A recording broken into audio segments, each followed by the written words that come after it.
Welcome to Inclusivity Unlocked, the podcast that's all about inclusion and diversity, brought to you by the Association Explorator. And we're chatting with you right from our studio in Craiova, and today we will make sure that tricky isms and complex terms from the world of inclusion become a part of your everyday life. Okay, now it's time to unlock.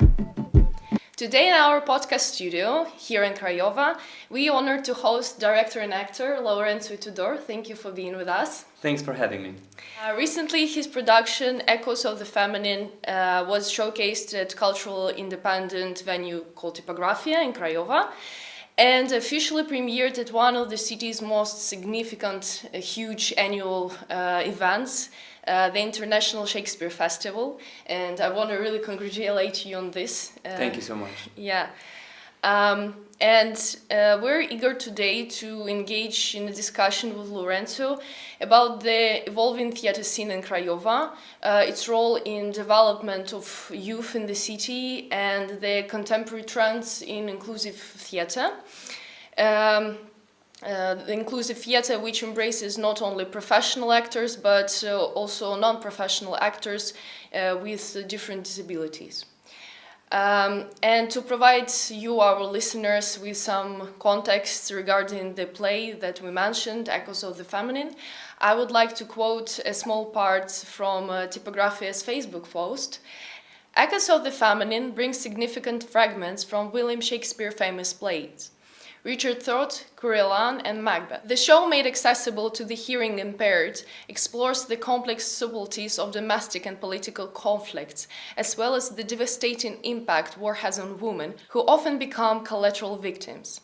Echoes of the Feminine thus becomes a manifestation of women's strength and resilience, noting their presence and influence in the society marked by tensions and contradictions. Lourenço, can you please share with us the inspiration behind Echoes of Feminine and what was your objectives while you were preparing the play? We were first thinking about the context in which we will perform the play. And of course there are many layers in Shakespeare's plays, all the more when you deal with three of his writings, as we did with three of his tragedies.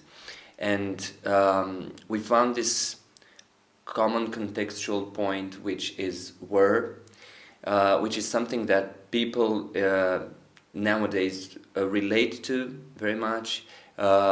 We experience it from afar, that I understand that, but we do experience it in one way or another.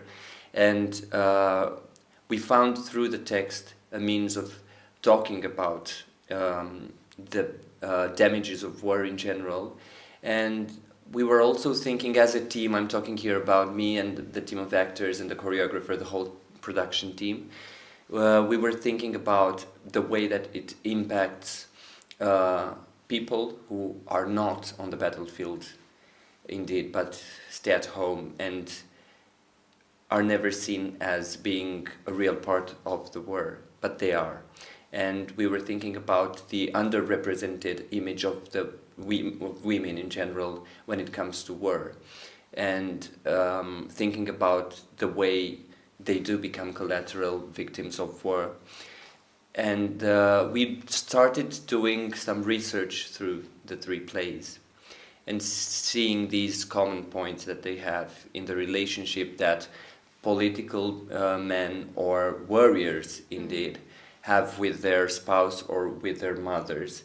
And it's mostly with their mothers, but with their spouse as well in the performance. And we tried to embody the underrepresented women through having only one actress performing all the three parts in the play. And this is how we got to the cast after we did the text research and we worked through it. And then the other thing that we proposed ourselves is a matter of inclusivity that you were mentioning earlier. Because it was the only performance in the Shakespeare Festival to be accessible for people with hearing impairments. And it is one of the few happening at the moment in Craiova. And I could even say in the country. Because there are not many shows throughout the country that are accessible to people with hearing impairments. So putting these together we started building the concept of the performance, and we were glad that during the festival it was very well received, and not only during the festival, because we did have a preview before our premiere in the festival where we had in the audience people with hearing impairments, but people who hear as well, and we tried to gather as much feedback from them as possible. How the casting process was, how you found those people to collaborate with who know the sign language, for example. This is an interesting part of our project because it took a lot of work as well. We did find Aline and Robbie. Aline is the one who is the interpret of the performance, but he's a character in the performance as well. He's not only the interpret. And I'm not going to reveal his character. Maybe people who are watching us now would really like to see the performance, and I wouldn't like to spoil it, but Aline is the interpret and the character in the performance, and Robbie is a character in the performance, performing the child in each and every man we see on stage. And it was an interesting process how we got together, because we were working in a youth workers project, and this was part of the project called Creactiv, which was dedicated to young people with hearing impairments, and they got the chance to explore personal development through theater. And that's where I met both Aline and Robbie, and I found them to be suitable for what I was doing. And after that, we collaborated very well with their teacher, who is Filomela Salahoro.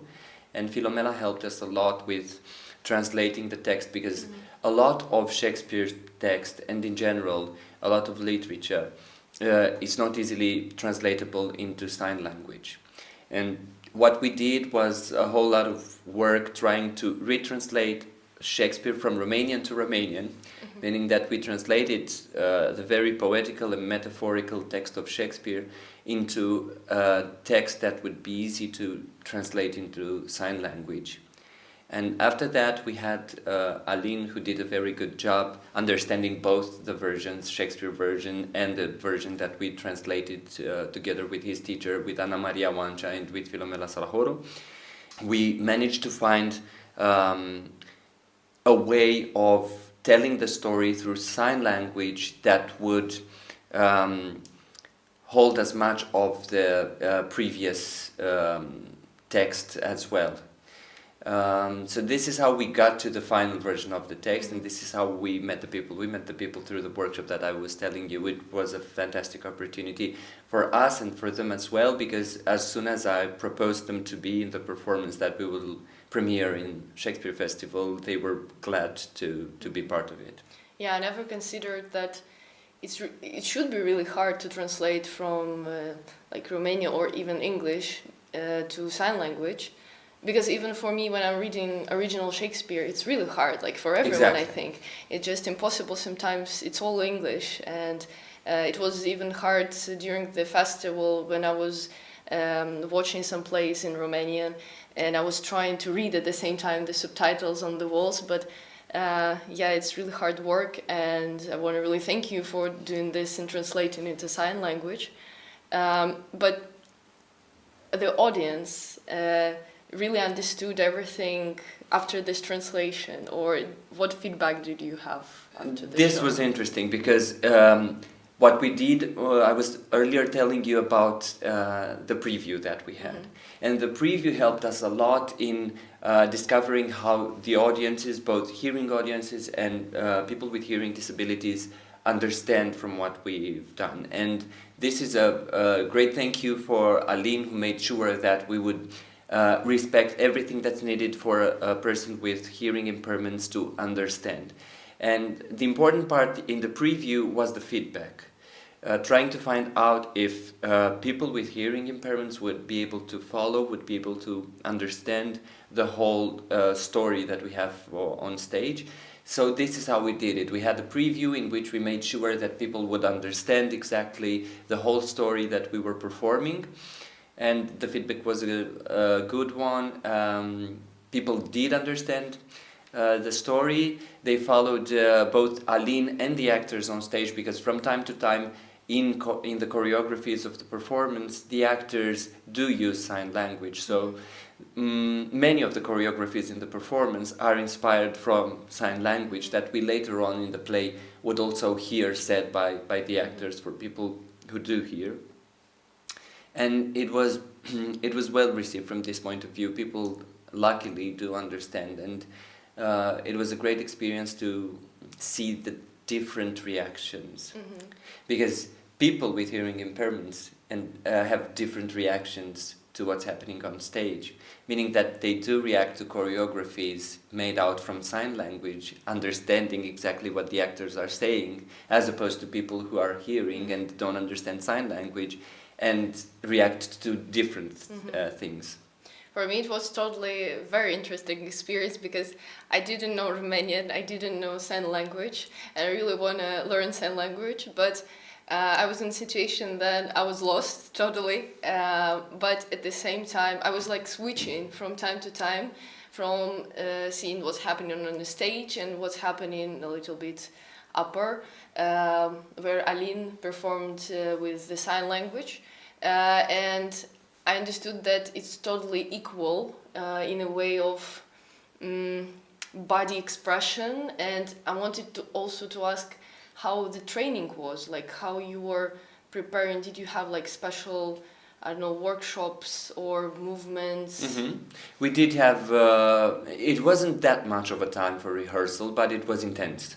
Meaning that we did have Camelia Nagoe, who is a choreographer and the choreographer of the performance, and the work with her was really intensive, and we worked a lot on what movement means in the show, because we have to say that what we did is focus on image and movement more than on the text parts, although there are text parts in the performance, quite a few.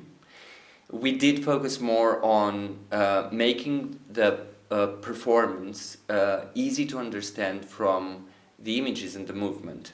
And it was a lot of work through movement and choreography that all the actors had to undertake during rehearsals, and making sure that what I was building as a director would make the scenes comprehensible for everyone, no matter if you were reading the subtitles or you were not reading the subtitles, because in the Shakespeare Festival, as you mentioned earlier, there are people from all around the world who would not understand Romanian and not understand sign language, and we also had subtitles for the show, English subtitles for the show. Yeah, but sometimes it's not helpful at all, as I said. Yes, for me either. It's not helpful because you're losing what's happening on stage to be able to read. Yeah. And I also prefer to see the show. Yeah, and for me, all the time was like, should I look now on the stage or should I read? Should I look? Should I read? And it was annoying a little bit. But yeah, I think it's the right choice to like choose the play itself, because you can just keep up with what's happening if you know a little bit of Shakespeare play. Yeah. What I like to do when it comes to that is just take some reference point, make sure what the scene is, and then watch the performance, because otherwise it's somehow it doesn't let you focus on what's happening on stage. Yeah. But how did you like even thought of doing this play inclusive? Because as you said earlier, there are not so many inclusive plays in Romania, or like even internationally, I might say. There are not so many places doing that. Actually, this was the reason I thought about that. Not having many performances and not having that usually, not necessarily during the festival, but usually not having that for people with hearing impairments. This is what was it was a need in the cultural offer that triggered me to think about an inclusive performance, seeing that there are not many and that there are a lot of people, and as we've seen, there were a lot of people with hearing impairments at the preview and also during the Shakespeare Festival coming to see the performance. So yes, discovering this need for this kind of performance, inclusive performance, made me think, why not try to do that? And it was the first time I did it. It was the first time I tried to make this kind of performance, and I'm glad I did it, and I'm sure it's not the last time. Totally challenging, should be. Yes, and it was challenging also because we did have at the beginning of the rehearsals, we did have the help of the translators. Anna Maria and Filomela were there for us to translate during rehearsal. but luckily enough, both Aline and Drobi were very easy to integrate, were happy to be there, were very involved in what we were doing, and we easily found ways of communication. And we started learning a few signs that we needed throughout the rehearsals, and made sure we would learn the signs that we absolutely need. And we started communicating really easily, and it didn't take long to be able to communicate with them, because they are also reading lips very well, and because the whole team actually made the effort of learning sign language. And it didn't actually seem like an effort. Everybody was really willing to do that. I think actually most of people are really interested in learning sign language. We just sometimes don't have it close to us to really start learning. For example, I came to Romania and I hear Romanian all the time, and it's like close to me, but not so many options to try to spend time with people who speak sign language. Right. So yeah, it's also a great opportunity to actors, I think, to start learning. Yes, exactly. It was a great opportunity for them. They enjoyed doing that. And the interesting thing about what you are saying now is that there is a community that they were part of people with hearing impairments that came into this project. And coming into this project, working with people that do not have hearing impairments was not only inclusive, but this community started feeling like it is a part of another community, which is theater. Yeah. And which made them think about involving in theater projects more. It's great. Really, like theater became a place where everyone comes together and try to create something. But the language of art is like international and universal, totally. But do you believe that nowadays it is a trend in some way to make inclusive performances, or it's still inclusive in wider way? You know, yes. Not only about hearing impaired, but with autism spectrum, for example. Because during Shakespeare there was also another play by Kelly Hunter, yes. And youngsters from Ankara Association, they participated, and our association, Voluntariat pentru Comunitate, also came to cheer up, and we were really interested in what will happen on the stage. So do you see a trend in general? Yes, there is. There is a trend in making inclusive performances. Unfortunately, in Romania, not enough, I would say, because there are a few cities that develop this kind of performances, but it's not very often that this happens. But which cities? They do happen in Timișoara and in Bucharest, for sure. And now in Craiova. So it's like 3 or 4 cities that do have, for Timișoara and Bucharest, I know myself some performances that are made specifically for people with different disabilities, or for children with different disabilities, and I know a few shows that have been done, but they are like very rare. And it is a trend in this direction, and I'm glad it is, because we cannot talk about culture unless we talk about education. They go together, and the other way around as well. Whenever you make a cultural project, a creative project, it means that is a form of education. And not having this kind of shows means that you do not offer access to this form of education to a certain audience. And developing a trend towards this, I think it's a great thing. And it should develop even more than that. And I'm glad that there are artists that I've met that are interested in that. But I will challenge you, I think, now. But can you maybe name some directors or actors we can like search after in Google and find their place to attend? Well, in Romania, there are performances. There's definitely a performance for children that I know about, which happened in Bucharest, and 2 of the actors that I worked with in one of my performances a couple of years ago, Nuța and Alexandra, they were part of the cast of this performance that was, as I said, made for children with different disabilities. And I think they are to be followed, of course. Maybe if I can talk to them, we can also share a link to their performance, it would be great, yeah. because it's definitely something that people need to see. And there also happened, I think, at one point it happened at the National Theatre in Bucharest, and in Timișoara there are independent companies that do that, and also that tour around Romania with this kind of shows. And this is the plan for Echoes of the Feminine as well. We are planning a national tour so we can bring the performance to people with hearing impairments from different cities in Romania. Like Caravan, the same idea as it was in Shakespeare. Yeah, not a caravan. It's an actual tour, because we are going to perform in not on the street like with the caravan, but in different theaters in different locations in many cities. And this is the plan that we have, because it's exactly what we were talking about. It's worth seeing. And related to the question, there are also worldwide performances happening for, and 3 theaters that I know about in Russia, the United States, in the UK. Maybe we can also name them. National Deaf Theatre. They're called National Deaf Theatre in the United States and in UK as well. So if we Google search National Deaf Theatre, we will find the 3 theatres that I'm talking about that make performances for people with hearing disabilities.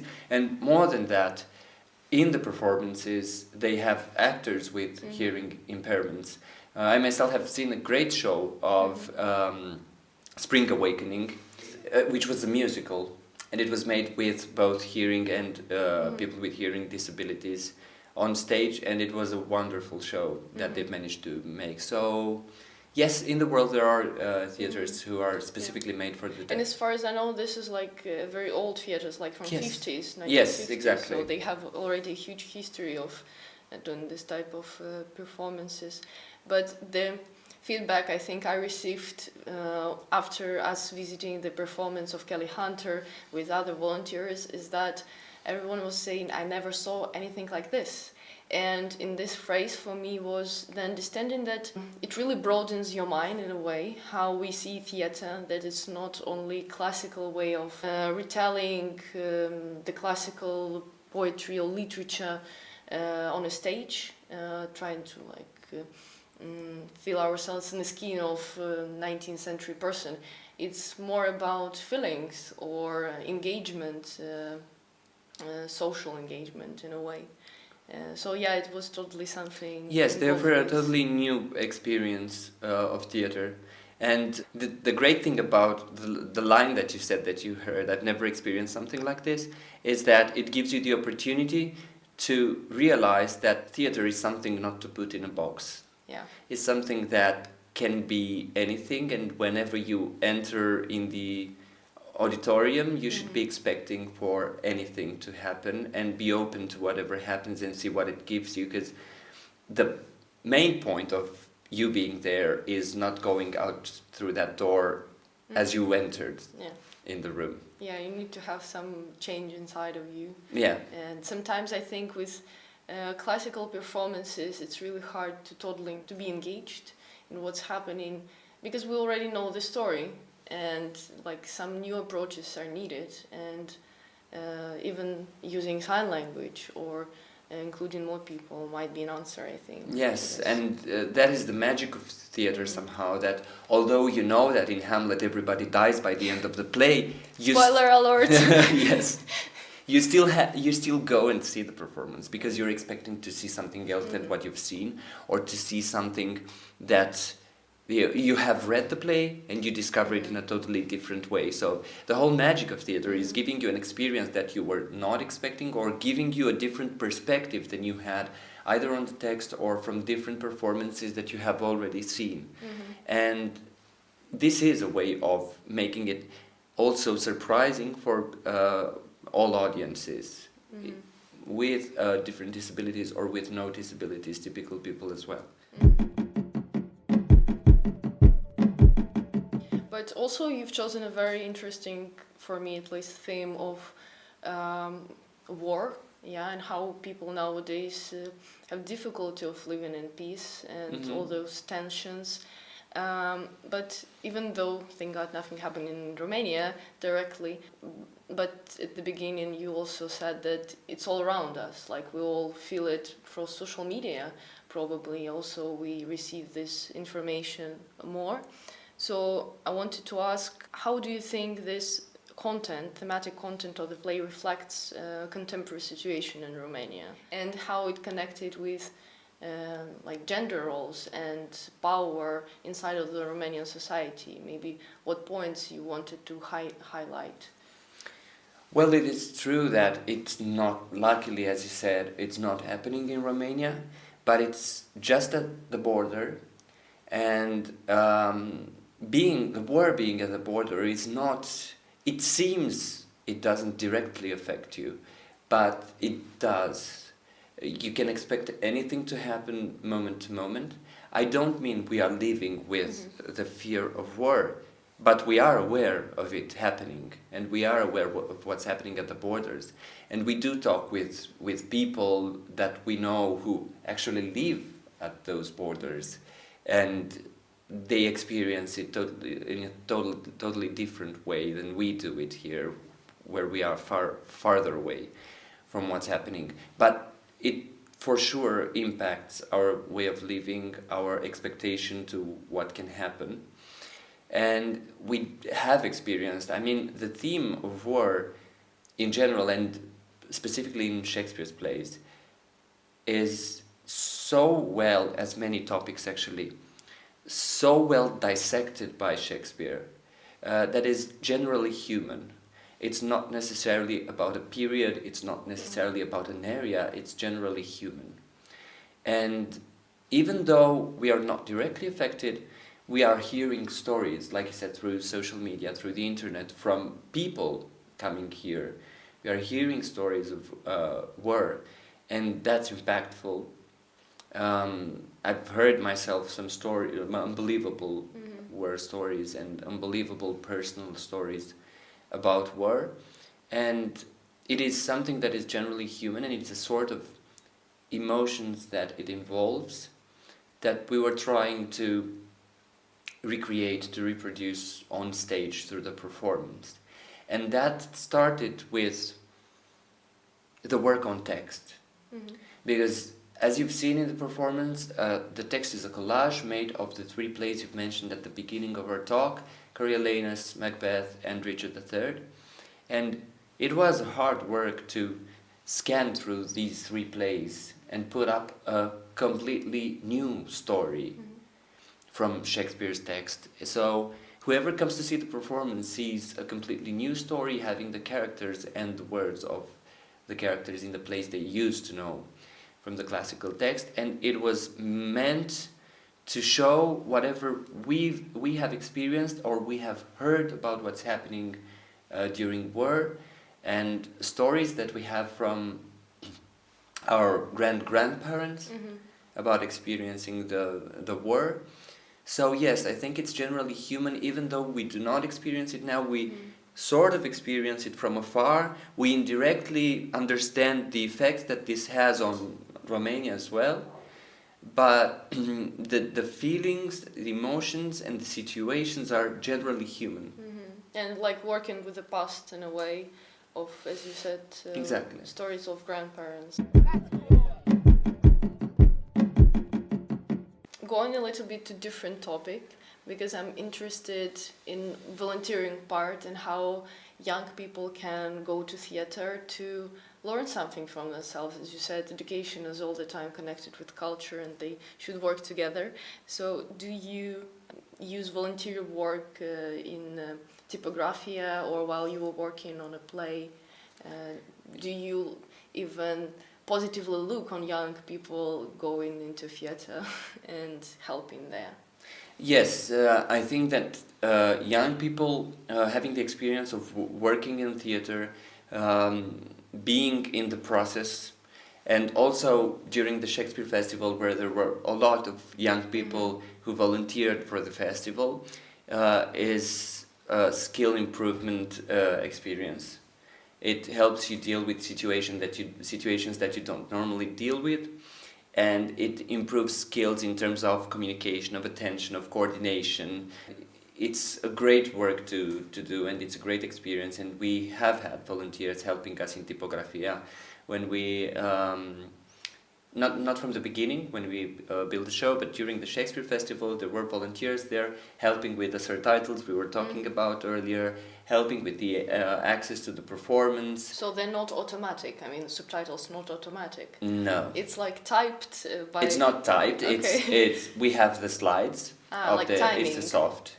And it's already typed, and they just have to push the button for the next line when they hear the actor saying the line.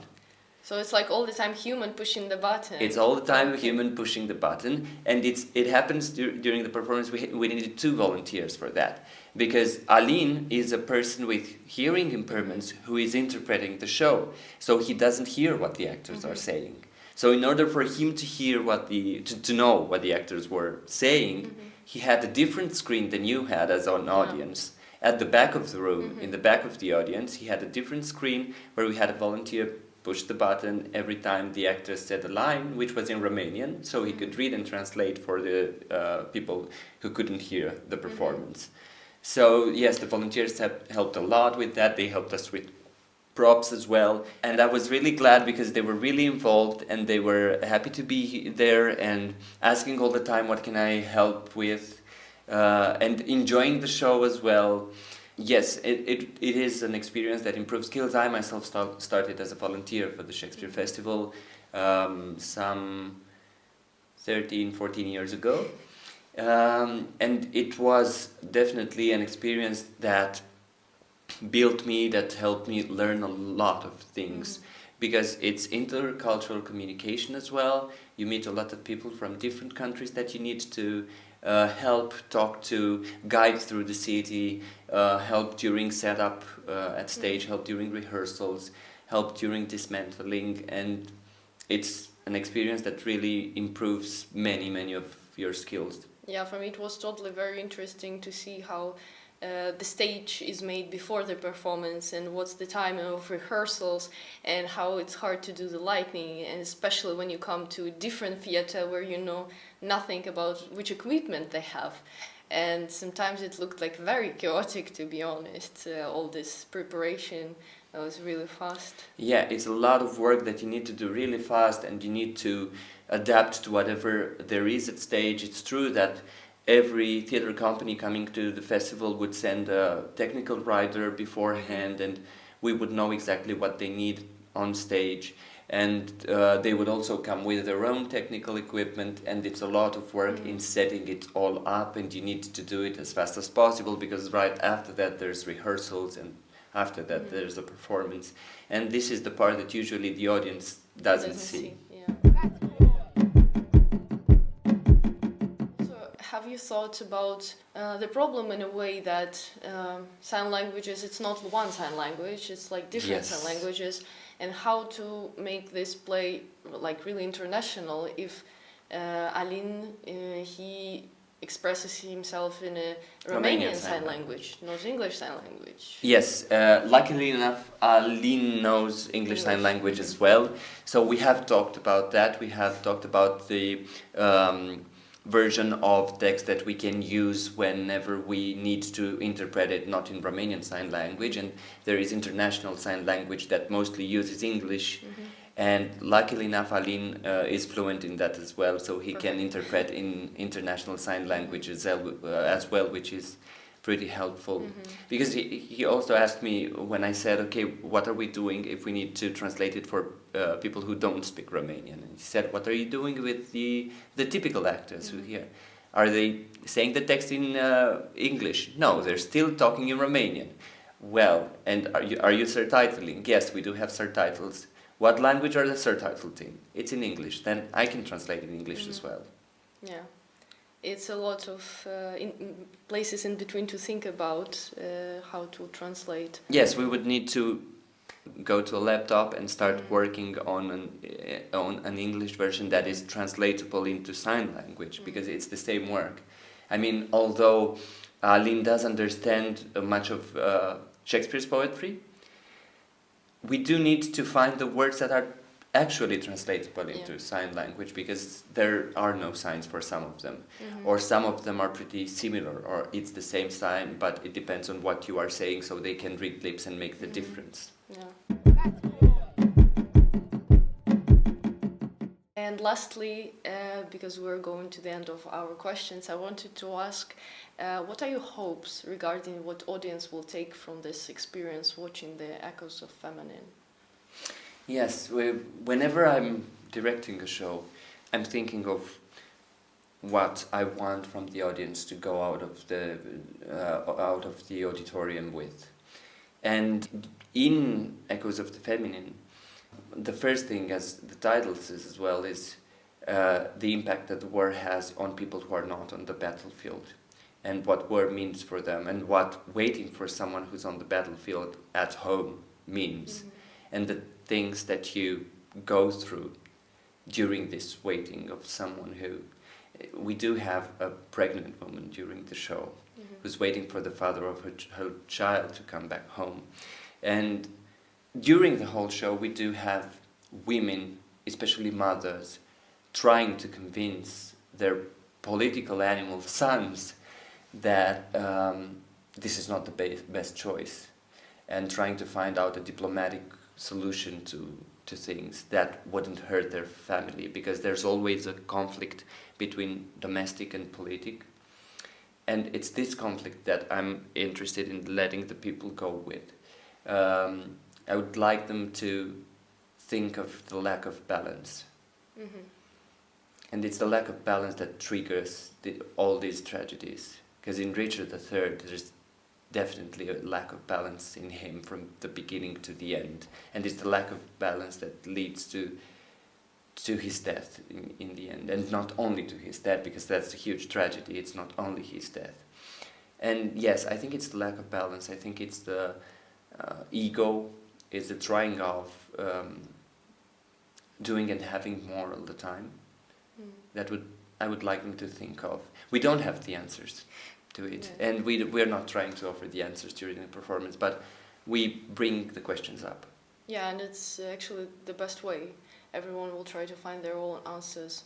And I thought also that during the festival, a lot of people asked me, I don't know why me, but like everyone was asking, why it's Shakespeare Festival, and why we're bringing up again the figure which is like worldwide known, and he's not Romanian, so why Shakespeare? And I thought, for me at least, the answer was that he has that great amount of plays we still can use to think about our modern life, because it's still very contemporary in a way, that there are topics that are still actual, that we can refer to. Universal and timeless. Yeah. They are universal and timeless, and I don't think that's a good question to ask, because if you read through the plays, you would always find the answer to... No other writer, and maybe there are, I don't know, a few others who've managed to do this, but in terms of dramatic writing, there's no other author that would better cover the human experiences like Shakespeare does. And there's a lot of it in his comedies, in his historical plays, in his tragedies. And as I've said earlier, when you start working on a Shakespeare play, there are so many layers that he addresses in a play that you definitely must choose one to go with, and one that you want the audience to leave the room with. Because otherwise it would be a mess, it would be a chaos to start bringing up all the layers that Shakespeare brings up in his plays.